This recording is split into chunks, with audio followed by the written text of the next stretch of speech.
Welcome to the WTR Small Cap Spotlight podcast. I'm your host, Tim Gerdeman, Vice Chair and Co-founder and Chief Marketing Officer of Water Tower Research. In today's podcast episode, I'm being joined by Brian Leeners, CEO of Homerun Resources, OTC ticker symbol HMRFF. Homerun Resources is building a silica-powered backbone for the energy transition movement across four focus verticals: silica, solar, energy storage, and energy solutions.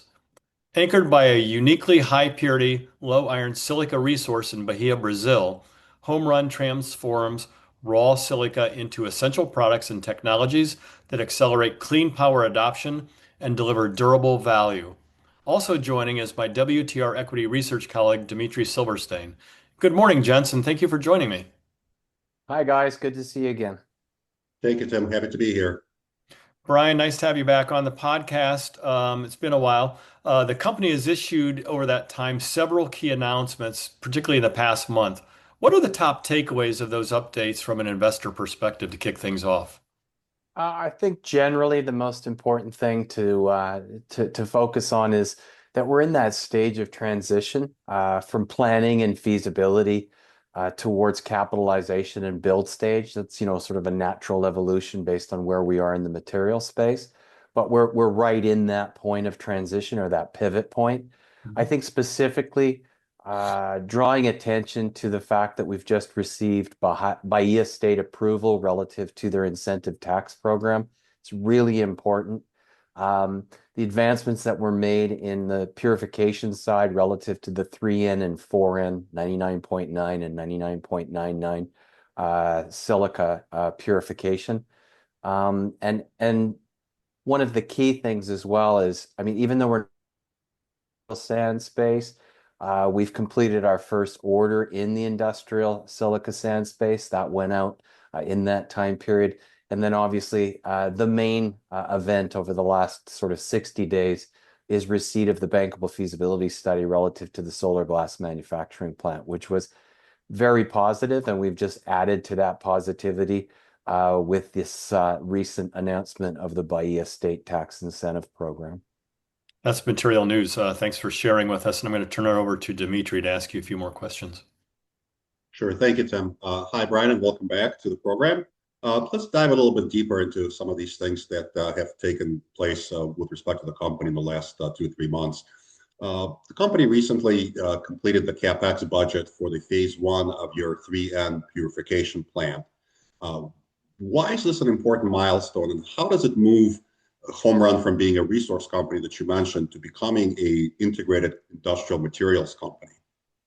It's a good question. It's really the first step in the flow of our product from sitting in the ground as a natural resource to eventually getting to advanced materials in the tech and energy sector. But that first phase is the 3N purification. And what that does is that effectively creates an industrial silica sand product because it's washed and sorted. That's our silica is so high purity in its natural form that all we have to do is wash and sort it to achieve 3N. And then that becomes the feedstock for the solar glass facility. The solar glass requires that silica as the largest component or the largest input. And then it also becomes the feedstock into the 4N and 5N, that 99.99 and 99.999% silica that moves into those higher margin, higher end marketplaces. So it's a key transition point relative to the silica vertical that is, the core essence of the business. I understand. So shortly after that announcement, you also confirmed the preferred 4N purification pathway and began evaluating multiple plant configurations. For investors who are not material scientists, why is moving from 3N to 4N purity such a meaningful value creation step for the company? Because silica really operates on a pyramid as far as quality goes. As you get near the top of the pyramid, the price point really changes, and it doesn't just change, in steps. It changes exponentially. And so to put that into, a real category, your 3N material, you're looking at, up to $100, the industrial product. For the foreign material, which is higher purity, you're looking at higher margins, which is several $100s plus. So there's a real margin expansion relative to moving up the pyramid. But everybody needs to understand you can only move up that pyramid if you start with the right product as your raw input. And we're lucky enough to have probably the highest quality silica sand asset in the world. So when it comes to moving from 3N to 4N and what you've done in terms of de-risking that, or at least picking the purification pathway that you're going to use to get to 4N, does that decision reduce the technical risk, improve project economics, or both? There's not a lot of technical risk in producing 3N. A wash and sort plant has been around, in various iterations that have modernized over, a couple of hundred years. So from that perspective, there's very little engineering or a build risk in that. The 4N, the risk is really, can you achieve it, right? So we've now evidenced across all of our testing, which is with a variety of independent labs, in the US and Europe now. We've achieved 4N relatively easily. We've achieved 4N plus close to 5N. So from that perspective, the risk of getting there is really not that big of an issue anymore. I mean, to the really high end, we still have to work on that, and we're working with UC Davis in the US on that as well. So I think there's an achievement risk that's been eliminated. Now the risk is a CapEx risk. And we've just announced recently up to $15 million financing. So we're now in a situation where we're starting to receive capital interest from institutional entities through investment banking partnerships that we put together. That's the first of those. There will be a sequence of steps here, but we're working through the sequence of steps kind of along the same pathway that we're working from 3N to 4N to 5N within the context of the purification requirements. Understood, Brian. So before we get into the capital raise that you just mentioned, I just wanted to kind of go back a little bit. One aspect that stood out to me is the integration of the enduring energy storage technology into your purification process that you're evaluating. How does combining energy storage with silica processing potentially differentiate Homerun from other high purity silica developers? Well, we're the first, so we're definitely differentiated. I was lucky enough to identify the enduring technology almost 3 years ago. We initiated a relationship.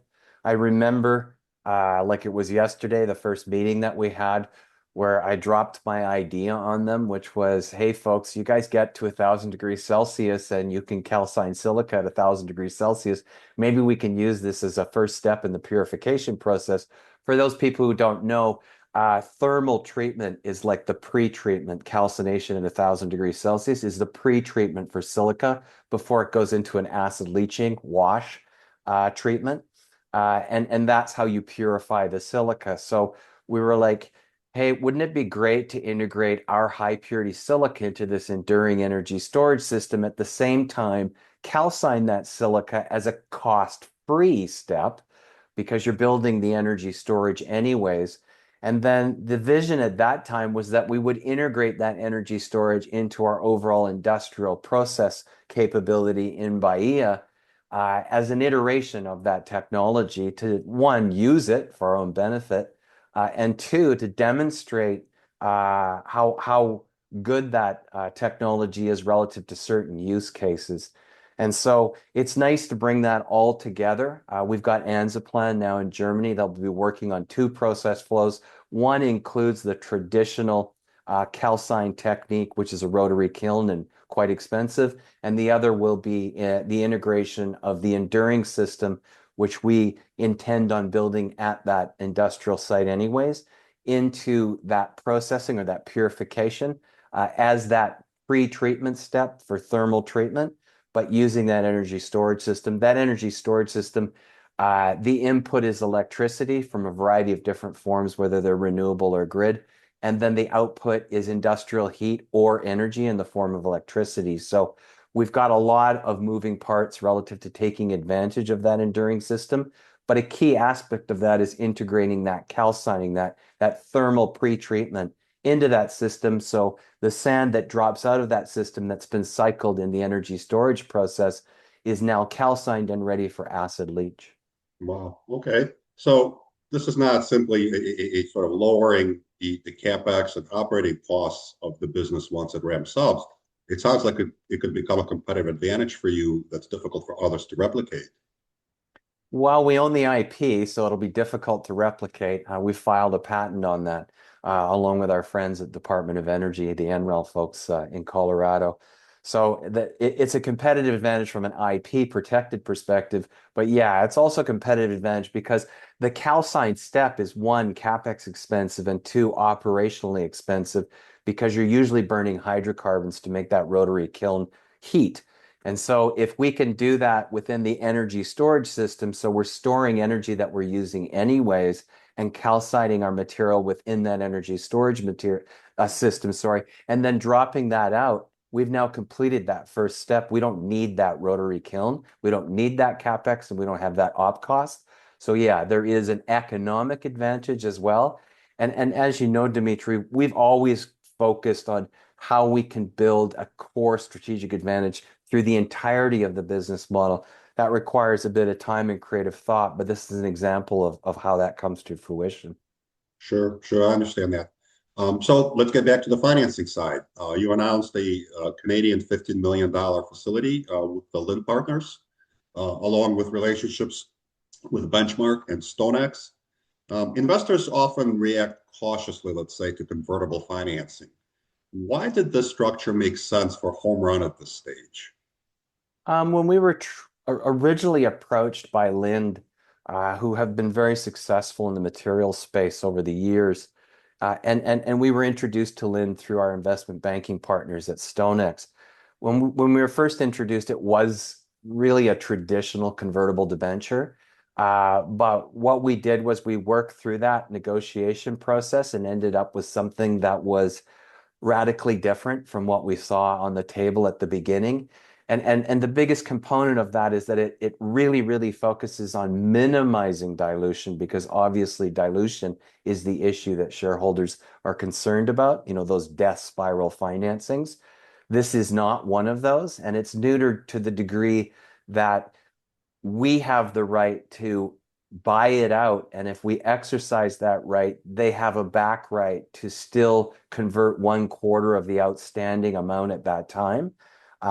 So we can even take the entirety and reduce that on a subsequent financing coming in. So when we look at subsequent financings coming in, we will obviously state to those entities, hey, you know what, we'd like to take out this facility if possible relative to this overall findings that we're doing on the basis that that new financing is also less dilutive. We're all big shareholders in the company as far as principals, and I'm the founder.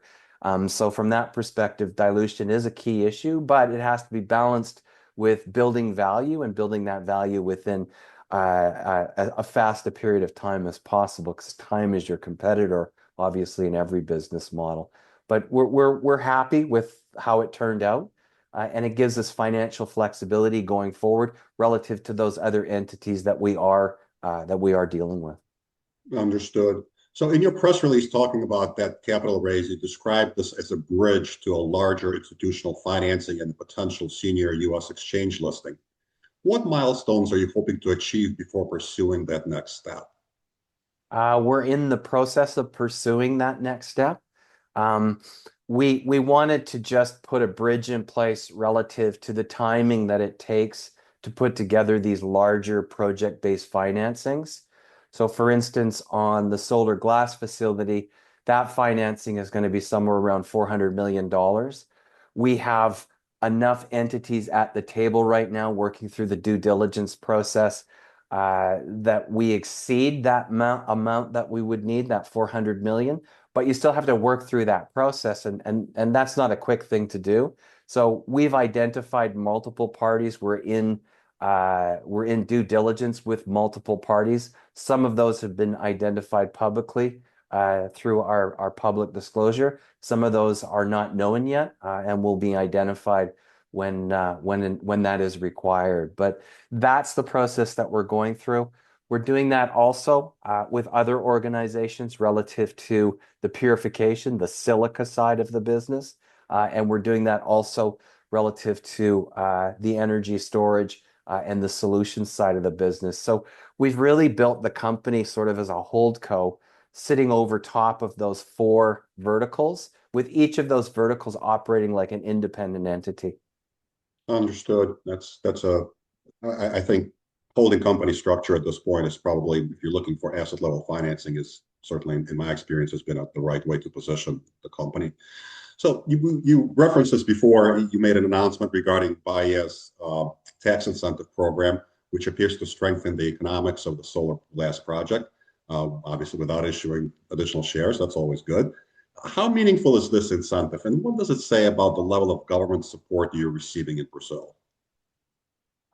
It's huge. If you look at the potential benefits of that tax incentive program, you're looking at tens of millions of dollars across CapEx requirements and also across the first several years of operational cash flow.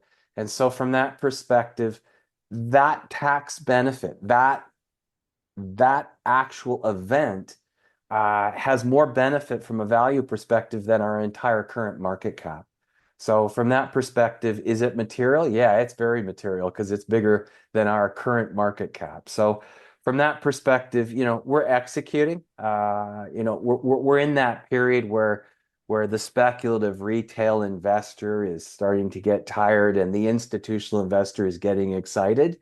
That's always a pivot point, and we're literally right there. So from that perspective, it's a great benefit, and it puts another stamp of approval and credibility on what we've been building relative to an ongoing relationship with the state government who's providing these tax incentives, and also the federal government from a potential financing perspective as well. So we've done a lot to build those relationships. We're proud of those relationships, and it's nice to see those stamps of approval from the federal and the state government within the jurisdiction within which we're building this industrial base. Absolutely, Brian. I couldn't agree with you more. When it comes to permitting, government buy-in is probably the most critical step here. So looking across these announcements, it seems the company is simultaneously, as you often tend to do, pursuing and advancing engineering, financing, government partnerships, and commercialization. Which of these areas do you believe the market is still underappreciating today as we go through this inflection point that you mentioned of going from retail investors and starting to pop up on radars of institutional investors? I'm gonna have to say all of those. And the underappreciation isn't just slight. The underappreciation is huge from the perspective of value, right? If you look at analog companies, I mean, we're a bit of a rarity relative to the exchange we trade on, because usually the peers that we trade against are linear resource companies. Have one resource, they're developing that resource or working to sell that resource to a bigger mining company. So, we're completing our engineering across all the verticals in 2026. We've initiated our institutional financing plans. We've announced multiple government partnerships and support benefits. We've commenced sales of our industrial silica. We're executing on every aspect of our business, and we're doing that all in parallel, and we're doing that on finite resources. So I'm really proud of the team. I'm proud of how they've executed on the strategic plan. And it really is a strategic plan that we started with. These are, if you go back, you'll see Brian Leeners making statements relative to doing all these things, 2, 3 years ago. And so from that perspective, to see this execution and move down these pathways towards building this value, we're getting really close. I don't know where that actual pivot point is relative to a particular date on the calendar, but I know we're in that region of the development of the company. And that's the precursor to that big move that you see for materials companies when they start to move towards building and spending the CapEx relative to building out their industrial presence, and then transitioning obviously that into cash flow. The great thing for us, because we're vertically integrated, is we get to do that 4 times, right? So it's not one mine producing one product, it's 4 verticals producing 4 products plus. So we're getting exponential leverage in that second phase of value proposition that we're just starting on. Great, great, Brian. So absolutely, you have a lot to be proud of, given how far you've come in the last 3 years, and just in the last year or so that we've been working closely together. You can really see the progress the company's making. At some point, investors will realize that and react accordingly. So, as I close out our conversations, and thank you again for stopping by. As investors look ahead over the next, let's say, 12 months, what are the key milestones that they should watch for to judge whether Homerun is successfully executing on its strategy? Um, watch and see that we're actually doing what we say we're going to do. I understand the mindset of retail investors and obviously our shareholder base outside of principals and a few entries over the last while that look more like institutions than retail investors. You know, that price, everything's about price, price, price, price. If the price isn't reflecting value, there is no value. And that's not actually the equation.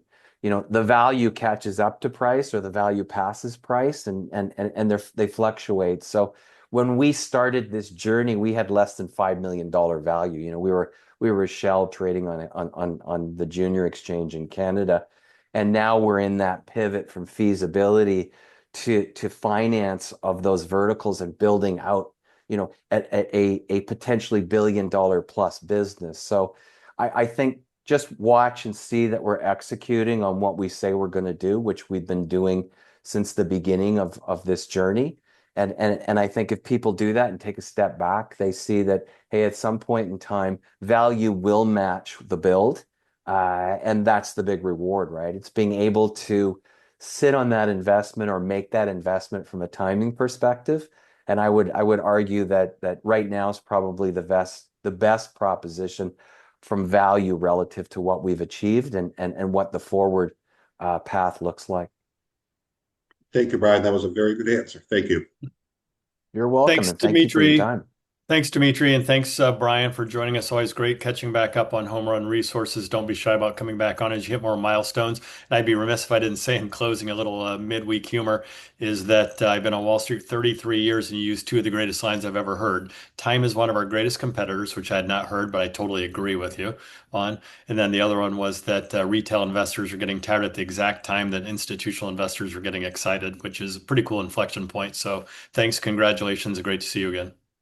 Thanks, Tim. Thanks, Dmitry. Appreciate the opportunity. Thank you, Brian. Thank you, Tim. Thank you for listening, and don't forget to subscribe, as well as visiting www.watertowerresearch.com to stay up to speed on the company's small cap written research reports, podcasts, fireside chats, industry-specific symposiums, and conference schedules. We will see you next time for another edition of the WTR Small Cap Spotlight podcast. Finally, a special thanks to the producer and editor of the podcast, Krista Fitzpatrick.